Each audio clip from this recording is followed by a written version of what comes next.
Hi friends, welcome to my channel. ఇప్పుడు నేను చదివి వినిపించబోయే చందమామ కథ పేరు మూడు సందేహాలు. ఒకానొక రాజుకు ఒక ఆలోచన వచ్చింది. ఏ పని ఎప్పుడు ప్రారంభించాలి, ఎవరి సలహా తీసుకోవాలి, అనుసరించదగిన ఉత్తమ ధర్మం ఏమిటి?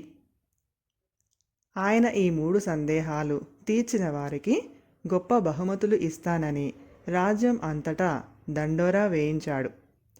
దండోరా విని చాలామంది జ్ఞానులు రాజు వద్దకు వచ్చారు. ఏ పని ఎప్పుడు మొదలుపెట్టాలి అన్న ప్రశ్నకు కొందరు పంచాంగం చూస్తే తెలుస్తుందని, మరికొందరు ఆరంభించే పనిని బట్టి యోగాలు మారుతాయని, ఇంకా కొందరు అవసరాన్ని బట్టి పనులు ముందు వెనకలుగా చేసుకోవాలని రకరకాలుగా ఎవరికి తోచినట్టు వారు చెప్పారు. ఎవరి సలహా తీసుకోవాలి అన్న ప్రశ్నకు కొందరు మంత్రుల సలహా తీసుకోవాలని అన్నారు. మరికొందరు పండితుల సలహా తీసుకోమన్నారు. ఇంకా కొందరు సామంతుల సలహా తీసుకోమన్నారు. ఉత్తమ ధర్మం ఏది అన్న ప్రశ్నకు కొందరు శాస్త్రజ్ఞానం సంపాదించటం అన్నారు. మరికొందరు వ్రతాలు ధర్మాలు చెయ్యటం అన్నారు. ఇంకా కొందరు యుద్ధం చేయమన్నారు. ఇందరూ ఇన్ని విధాలుగా చెబుతూ ఉంటే రాజుకు ఒక్కరి సమాధానము నచ్చలేదు. రాజధాని సమీపంలో ఉండే వనంలో ఒక మహర్షి ఉంటున్నాడు. తను ఆయన దగ్గరకు వెళ్ళి తన సందేహాలు తెలిపి సమాధానాలు తెలుసుకుందాం అనుకున్నాడు రాజు. అయితే ఆ మహర్షి తన ఆశ్రమం దాటి రాడు.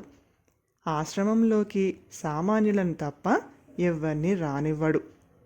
అందుచేత రాజు సామాన్యుడి దుస్తులు ధరించి కొద్ది పరివారాన్ని వెంట పెట్టుకొని గుర్రం మీద ఆశ్రమం కేసి వెళ్ళాడు.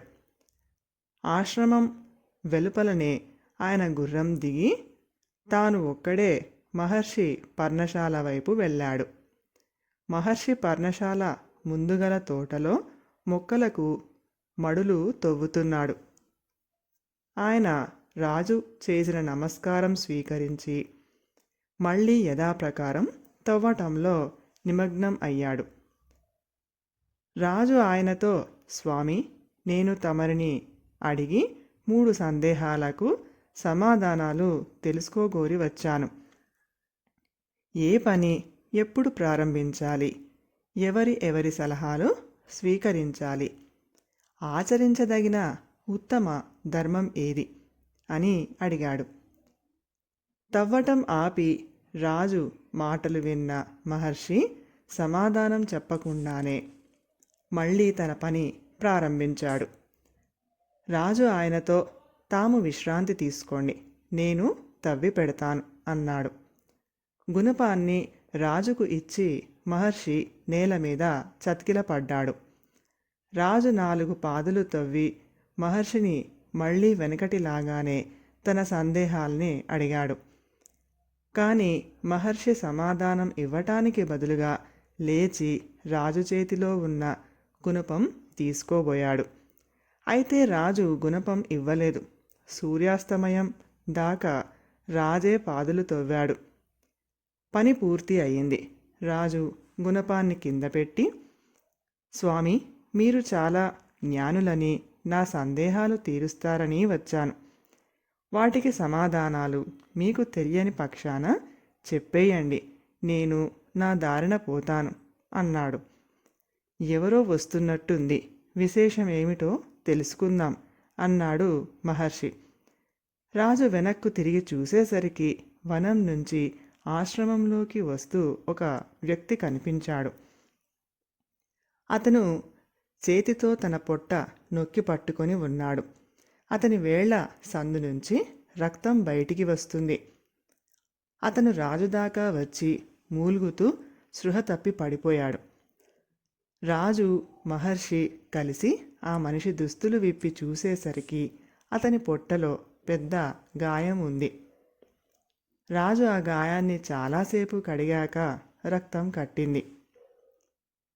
తర్వాత ఆ మనిషికి స్పృహ వచ్చి తాగటానికి ఏమైనా ఇవ్వమని అడిగాడు. రాజు కుటీరంలో నుంచి మంచినీళ్లు తెచ్చి అతని చేత తాగించాడు. ఇంతలో చీకటి పడింది. రాజు మహర్షి కలిసి గాయపడిన వాణ్ణి కుటీరంలోకి చేర్చారు. రాజు మండిగానికి తల చేర్చి తెల్లవార్లు గాఢనిద్రపోయి తెల్లవారి లేచాడు. రాజు నిద్రలేచినట్టు గ్రహించి ఆ మనిషి మంచం దిగి వచ్చి, మహారాజా, నన్ను క్షమించండి అన్నాడు. నువ్వెవరో నేను ఎరగను, నిన్నెందుకు క్షమించటం అని అడిగాడు రాజు. మీరు నన్ను ఎరగరు, కానీ నేను మిమ్మల్ని ఎరుగుదును. మీరు ఒకప్పుడు నా అన్నను ఉరి తీయించి అతని ఆస్తి స్వాధీనపరుచుకున్నారు. మిమ్మల్ని చంపి పగ తీర్చుకుంటానని అప్పుడు నేను శపథం చేసి మీ మీద కక్ష కట్టాను. మీ శత్రువును. మీరు మహర్షిని చూడవెళ్లారని తెలిసి ఆశ్రమం నుంచి తిరిగి వచ్చేటప్పుడు చంపుదామని ఒక పొదలో దాగాను. కానీ మీరెంతకూ రాలేదు. అందుచేత మాట నుండి బయటకు వచ్చి మీకోసం బయలుదేరాను. అంతలో మీ అంగరక్షకులు నన్ను చూసి గుర్తించి గాయపరిచారు. నేను ఎలాగో వారి బారి నుంచి తప్పించుకున్నాను. కానీ మీరు నా గాయాన్ని కడిగి రక్తం కట్టించకపోతే రక్తస్రావంతో చనిపోయి ఉండేవాణ్ణి. నేను మిమ్మల్ని చంపాలనుకుంటే మీరు నా ప్రాణం రక్షించారు. మీరు నన్ను బ్రతకనిచ్చే పక్షాన నేను, నా కొడుకులు మీకు యావజ్జీవం మృత్యులుగా ఉండగలం అన్నాడు ఆ మనిషి. ఇంత సులువుగా తన శత్రువుతో రాజీ కుదిరినందుకు రాజు చాలా సంతోషించాడు. ఆ మనిషికి రాజవైద్యుడి చేత చికిత్స చేయిస్తానని, అతని అన్న తాలూకు ఆస్తి అతని పరం చేస్తానని రాజు అతనికి మాట ఇచ్చాడు. రాజు కుటీరంలో నుంచి బయటికి వచ్చేసరికి మహర్షి పాదులు పెడుతూ కనిపించాడు. రాజు ఆయనను సమీపించి నమస్కరించి, స్వామి, నా సందేహాలు తీర్చారు కారు అన్నాడు. మహర్షి నవ్వి, నీ సందేహాలన్నీ తీరేపోయాయి. అర్థం కాలేదా? నిన్న నువ్వు నా బలహీనత చూసి జాలిపడి మడి తవ్వుతూ ఉండిపోయావు, కానీ వెళ్ళిపోతే నిన్ను ఆ మనిషి చంపేవాడే. కనుక ఆ సందర్భంలో ప్రధానమైన వేళ నువ్వు మడి తవ్వినది. నీకు ప్రధానమైన వ్యక్తిని నేను. నాకు సహాయపడటమే నీ ప్రధాన ధర్మమైంది. తర్వాత ఆ మనిషి పరిగెత్తుకుంటూ వచ్చినప్పుడు నీకు ప్రధానమైన వేళ నువ్వు అతనికి సేవ చేసినది. ప్రధానమైన వ్యక్తి అతను. అతనికి సహాయపడటం నీ ప్రధాన ధర్మమైంది. జ్ఞాపకం ఉంచుకో. ప్రధాన కాలం ఇప్పుడే. ఎందుకంటే ఆ క్షణంలోనే మనకు శక్తి ఆధీనంలో ఉండేది. ఆ క్షణం తర్వాత ఏం జరగనున్నదో మనకు తెలియదు. ఇకపోతే నీకు ప్రధానమైన వ్యక్తి నీ వెంబడి ఉన్నవాడు. ఎందుకంటే మనకు మరొకడితో ప్రమేయం ఉండబోయేది లేనిది అప్పట్లో ఎవరూ చెప్పలేరు. ఇక ప్రధాన ధర్మం ఏమంటే వాడికి సహాయపడటం. ఎందుకంటే దానికోసమే మానవ జన్మ ఎత్తాం అన్నాడు. రాజు ఈ సమాధానాలకు పరమానందం చెందాడు. ఆయన మహర్షికి నమస్కరించి తన భవనానికి వెళ్ళిపోయాడు. కథ సమాప్తం. ఈ కథ కనుక మీకు నచ్చినట్లయితే ప్లీజ్ లైక్ చేయండి, షేర్ చేయండి. మరిన్ని మంచి మంచి కథల కోసం మా ఛానల్ని సబ్స్క్రైబ్ చేసుకోండి. Thank you.